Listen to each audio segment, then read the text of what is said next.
안녕하세요, 묘길상입니다. 오늘은 구충제 관련해서 특히 알벤다졸 관련해서 얘기를 해볼까 합니다. 어제 SBS 뉴스에서도 잠깐 다뤄진 내용이고 이제 신문 기사도 나오는 내용인데, 일단 기사가 짧으니까 간단하게 소개해드리고 얘기를 해볼까 합니다. 일단 기사 제목은 식약처 의협 암, 비염, 당뇨에 구충제 복용 치명적 부작용 가능성 있어 경고가 제목입니다. 최근 사회관계망 서비스를 중심으로 구충제가 암, 비염, 당뇨, 아토피 등에 효과가 있다는 소문이 퍼지고 있는 가운데, 보건당국과 의사단체가 구충제 알벤다졸을 기생충 감염 치료 외 목적으로 사용하면 치명적 부작용이 발생할 수 있다고 경고했다. 21일 식품의약품안전처와 대한의사협회는 보도자료를 내고 구충제인 알벤다졸을 기생충 감염 치료 외의 목적으로 사용하는 것은 매우 부적절하다고 밝혔다. 알벤다졸은 구충제로서 기생충을 보유하고 있을 경우에는 400mg을 1일 1회에서 최대 3회까지 복용하도록 복약 지도하고 있다.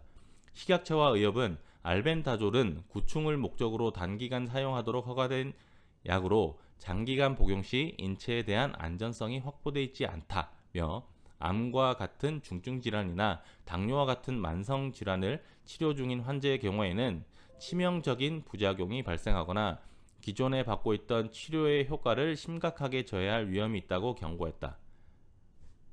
식약처에 따르면 알벤다졸을 단기간 복용 시에도 구역, 구토, 간 수치 상승과 같은 간 기능 이상, 발열, 두통, 어지러움, 복통 등의 부작용이 발생할 수 있다.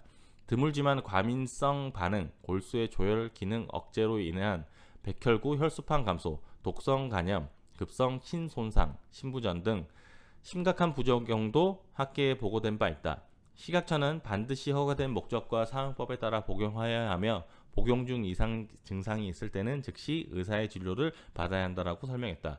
이어 임산부나 임신 가능성이 있는 여성의 경우에는 태아, 기형 등을 유발할 수 있으므로 절대 복용하지 말아야 한다고 강조했다.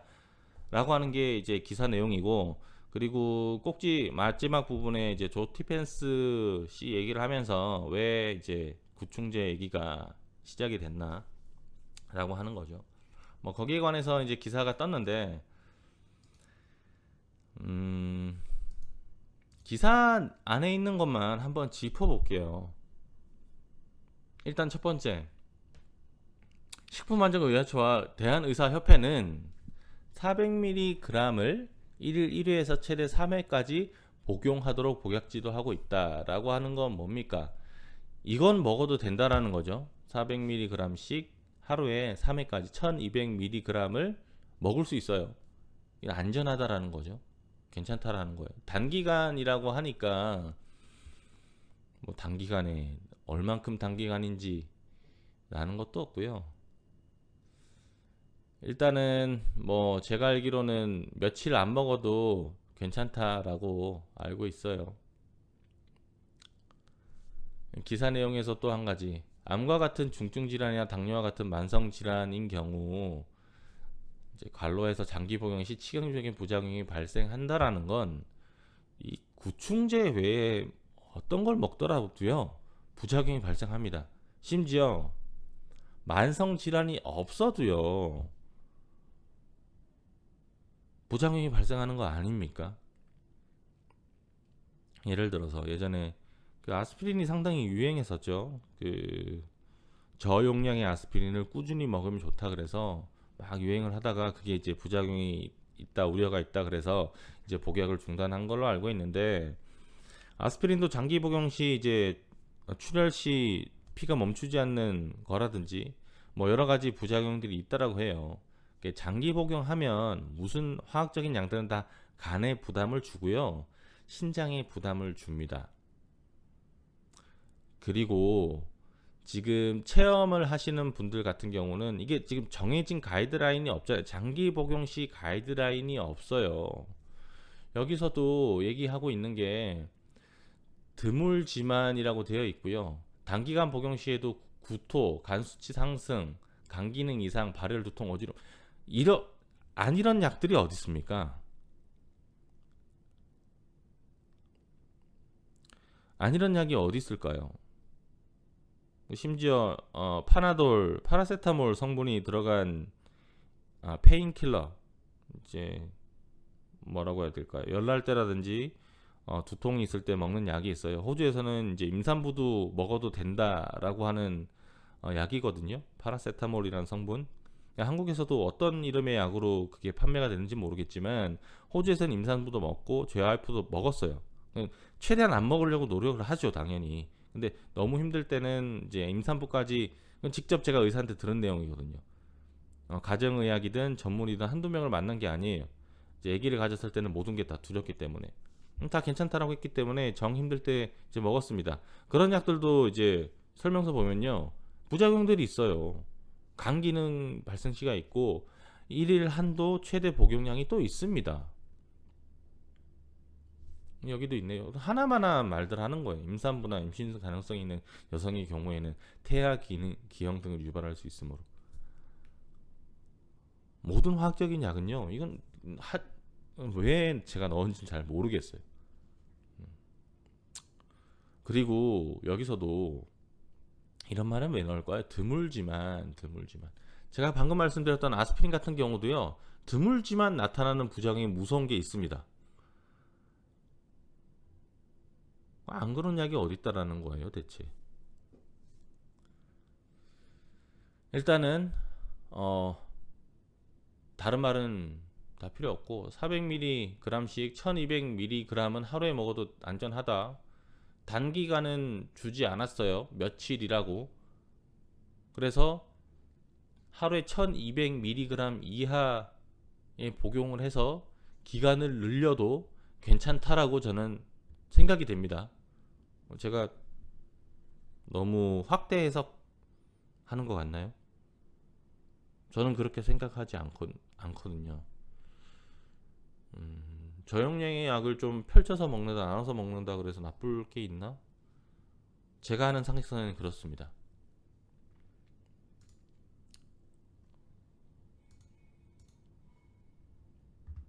펜벤다졸은 100번 양보해서 동물을 목적으로 만들어진 약이다, 인간에게 임상 실험이 되지 않았다라는 논리로 일견 이해가 가는 부분이 있어요. 그리고 암을 가지고 있지 않은 사람들, 절실함이 없는 사람들에게는 일견 그 논리가 이해가 될 수도 있습니다. 근데 알벤다졸은 안전성이 충분히 보장되어 있는 걸로 제가 알고 있고, 물론 한국도 그렇고 호주에서도 단기간 복용하라라는 전제 조건은 제가 있습니다. 근데 그 이유가 장기 복용했을 때 부작용이 있다라는 거는 모른다라는 거예요. 밝혀지지 않았다라고 얘기들을 하고 있어요. 그러면 제가 생각하는 국가기관, 식품의약품안전처나 대한의사협회에서는 해야 될 일은 장기간 복용 시 드물지만 이런 부작용이 있으니까 이렇게 한번 알아볼게요. 어떻게 알아보느냐? 지금 현재 알벤다졸을 드시는 분들 자원으로 받으셔서 실험 진행하시면 될 뿐입니다. 그리고 기다려 주십시오. 최대 복용량 이하로 드시고 복용하고자 하시는 분들은 드시되 이상 증세가 있을 시에는 가까운 의사를 방문해 주십시오. 라고 하는 게 조금 더 환자나 국민들을 생각하는 게 아닐까 싶어요, 저는. 드물지만이라는 거는 구체적인 수치도 없고 확인된 바도 없는 걸 가지고 이렇게 겁을 주죠. 치명적인 부작용이 발생하거나, 발생한다는 거예요, 안 한다는 거예요? 기존에 받고 있던 치료의 효과를 심각하게 저해할 위험이 있다. 위험이 있다는 겁니까? 없다는 겁니까? 이렇게 애매한 말로 국민의 건강을 볼모로 겁을 주지 말자라는 거예요. 그리고 지금 현재 SNS를 통해서 이제 암 외에도 비염, 당뇨, 아토피 등의 효과가 있다는 소문이 퍼지고 있는데 이거는 조금 더 생각을 해봐야 될 것 같아요. 제가 현재 이제 비염, 당뇨, 아토피 관련해서도 여기에 사례가 있는지 찾아보고는 있지만 아직까지는 찾지 못했습니다. 그 미지의 영역이라는 거예요. 암 관련해서는 유의미한 임상을 진행하고 있어요. 알벤다졸이 호주에서도 알벤다졸을 가지고 이제 놓지 않고 끈을 놓지 않고 있어요. 그렇기 때문에 요거는 어느 정도 밝혀 나간다라고 하는데 비염, 당뇨, 아토피는 미지의 영역이에요. 근데 지금 나오는 거는 효과를 이렇게 봤다. 이렇게 먹어라. 이렇게 나오는 상황이죠. 그러면 그렇게 나왔던 사람들을 좀 전수 조사를 해줬으면 좋겠어요. 식품안전품, 의약품안전처에서는. 왜냐면 이게 먹어서 효과 봤다는 사람들이 나오기 전에 기대하고 먹겠다라고 하면 막을 수 있다는 위험성을 경고할 수 있지만 그 위험성을 알고 있음에도 시작을 했더니 부수적으로 이런 것들이 나타났다라고 얘기를 하고 있잖아요. 많은 체험자들이. 그러면 그분들을 인터뷰를 하고 나서 이런 기사 내도 늦지 않냐라는 거죠. 그러니까 닭이 먼저냐 달걀이 먼저냐 뭐 이런 싸움은 하기 싫습니다. 그런 거는 뭐 의미 없는 거니까. 근데 일단은 예를 들어 보면 암은 절실해서 차치하고요. 이건 당장 죽고 사는 문제니까. 근데 당뇨나 아토피 같은 경우도 상당히 심각합니다. 뭐 비염 역시 전 비염이 뭐 아시는 분들은 목소리 듣고도 아시던데 제가 비염이 좀 심해서 이 불편함을 저도 잘 알고 있어요. 당뇨 아토피는 비염보다는 제가 느끼기에는 곁에서 보기도 그렇고 아토피는 좀 정말 좀 심각할 수가 있어요. 당뇨 합병증이 심각하다라는 건 모르는 분들 어디 계세요? 그러니까 아토피 본인이 있거나 아이가 있다 그러면 정말 괴롭습니다. 여기에 체험자들이 나서서 괜찮다라고 하잖아요. 최소한 그러면 그런 분들 조사를 좀 해줬으면 해요. 저도 이제 유튜브를 하면서 해보고 싶은 건 이런 암을 드셔서 괜찮아진 사례들 직접 이제 얘기를 하시는 분도 있지만 댓글로도 효과를 봤다 하시는 분들이 있어요. 근데 이런 것들을 좀 더 많은 사람에게 정확하게 전달하기 위해서는 검사 결과라든지 이런 거를 데이터화할 필요가 있습니다. 제가 아니어도 좋아요. 누군가 해주시면 좋겠어요. 이제 근데 그런 걸 해야 되는 대상이 각 개인 이런 사람들보다는 식품의약품안전처나 대한의사협회나 뭐 약학회나 다 상관없습니다. 좀 큰 기관, 국가에서 보증하는 기관이 전 해줬으면 좋겠어요. 근데 차후 저의 계획은 이게 또 뭐 흐지부지 될 것 같으면 제가 뭐 작게나마 시작을 해보려고 합니다. 그리고 특히나 비염, 당뇨, 아토피는 제가 조사를 시작을 했고 이건 역시도 이제 좀 유의미한 결과가 나오면 저는 그래요. 제가 비염이 있어서 알벤더졸을 이제 시작을 하려고 알아보니까 호주 같은 경우는 의사 처방전이 있어야 줍니다. 그렇기 때문에 이제 장기 복용을 해서 나타나는 게 아니니까 지금 생각을 하고 있고 뭐 어떻게 할지는 모르겠지만 당뇨 아토피 같은 경우는 제가 직접 해볼 수가 없으니까 좀 체험 사례 같은 걸 수집을 해보려고 해요. 그래서 그런 걸 데이터화 시키면 좋지 않을까. 그리고 제가 체험하지 않고 알려드릴 수 있는 방법은 객관적인 근거가 어디라도 있어야 된다라는 거예요. 그게 제가 유튜브를 하는 이유기도 해요. 체험 사례 올리는 분들은 본인이 경험한 거니까 자신 있게 얘기할 수 있지만 저는 지금 현재 체험할 수 없는 상황이니까 한국 외에 뭐 제가 여기 살고 있는 호주 사례 그리고 다른 나라의 사례들 그 유의미한 논문을 좀 찾아보려고 합니다. 이제 그런 게 나오면 공유를 하려고 노력을 하고 있으니까 뭐 그런 것들이 조금이나마 관련된 병을 가지고 있는 분들에게 도움이 되고자 해요. 그래서 앞으로는 뭐 추이를 더 지켜봐야 되겠지만 지금 현재 알벤다졸 같은 경우는 한국에서도 구할 수가 없다라고 하고 있죠. 너무 많이 나가서 이제 그러니까 뉴스에도 나오고 있는데 조금 더 지켜봐야 될 것 같습니다.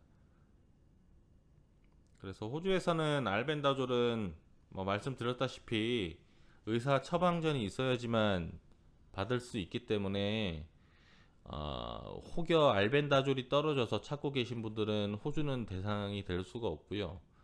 그리고 제 영상 올린 댓글 중 구충제 관련해서 댓글에 항상 어디 뭐 판매 방법 알려드립니다는 제가 임의로 삭제를 하고 있어요. 제 개인적인 생각입니다. 저는 정보를 드리는 사람이고 이기 때문에 광고하거나 판매하는 사람이 아니니까 지우고 있는데, 뭐 한국에서는 이제 파는 경우가 있다라고 하네요. 이제 그런 것들도 뭐 그런 업계에 계시는 분들은 수익 목적도 중요하지만 한 번쯤은 사명감은 제가 바라지 않을게요. 누군가에게 절실한 걸 가지고 사기를 치거나 하지 않으셨으면 좋겠습니다. 최소한 뭐 마진 남기는 것까지는 제가 말씀드리지 않을게요. 근데 뭐 터무니없지 않으셨으면 좋겠고, 도움이 될 수 있는, 서로 윈윈할 수 있는 관계로 진행을 해주셨으면 좋겠어요. 이 영상도 댓글 안 봐도 뻔합니다. 쭉 뭐 웹사이트 달고 이런 데 가면 뭐 팝니다 뭐 이런 게 있는데, 되도록이면 도움을 많이 줄 수 있는 방향으로 진행을 해주셨으면 좋겠고, 저도 메벤다졸 같은 경우는 호주에서도 손쉽게 구매할 수 있어요. 그리고 뭐 제가 사실은 그 유튜브 정책이 바뀌기 전에 나눔 형태로 해볼까라고 생각을 했거든요. 이게 조회수가 이렇게 나오기 전에, 메벤다졸 완치 사례 이런 조회수가 나오기 전에, 구독자가 이렇게 뭐 100명도 안 됐을 때 뭐 이럴 때라서 생각만 하고 있던 건데, 유튜브 정책이 바뀌어서 나눔은 힘들 것 같고, 그렇다고 제가 그거를 사가지고 뭐 어디로 연락 주세요 뭐 얼마입니다 판매를 하는 것도, 그렇게라도 해달라는 분들이 계셨고 계실 수도 있지만 제가 제 자신을 못 믿겠어서 그럽니다. 제가 뭐 앞에 또 돈이 보이면 눈 돌아가서 저 그렇게까지는 하고 싶지 않아요. 근데 좀 더 고민을 하고 있어요. 과연 뭐가 옳은지. 그렇게라도 해서 최소 마진을 남기고 보내드린다? 제 자신을 못 믿겠습니다. 여러분들이 뭐 들으시는 분들이 제가 초심이 바뀔 것 같고, 그래서 당분간은 그런 생각이 없고요. 가급적이면 좀 더 적법하게 공급할 수 있는 공급처를 알게 된다면 그거는 개인적으로 알려드릴 생각은 있어요. 근데 아직은 적법한 방법이 없다고 저는 알고 있기 때문에 그걸 제작하지 않았습니다. 뭐 아무튼 좀 사설이 길었는데요. 촉구합니다. 의약품 안전처나 대한의사협회는 이렇게 미봉책만 게시할 게 아니고 제발 효과가 있다는 사람들의 말에 귀를 기울여 봤으면 좋겠습니다.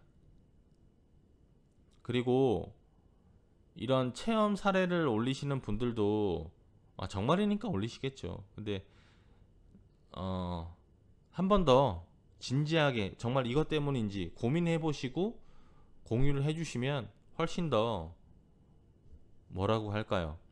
제도권, 그 식품의약품 안전처나 대한의사협회에서 조사가 들어왔을 때 조금 더 뭐라고 그 정확한 정보 전달, 그리고 우리가 항상 생각하는 적은 비용으로 모두를 낫게 할 수 있는 그 길을 함께 갈 수 있을 거라고 생각을 합니다. 자칫 조회수 증가 목적이나 관심 끌기 목적, 뭐 저 역시 유튜브를 하니까 그렇게 되는 점은 제가 이해를 해요. 저 역시도 펜벤다졸 처음에 이제 다뤘을 때는 그 목적이 사실 컸습니다. 있는 그대로는 그렇습니다. 근데 조금 더 객관적으로 다 같이 접근해서 우리가 원하는 바를 다 같이 이뤘으면 좋겠습니다. 이제 오늘은 뭐 정보 전달보다 제 사견이 좀 많았는데 좀 불편하셨으면 죄송하고요. 일단 오늘 영상은 여기까지입니다. 시청해 주셔서 감사드립니다.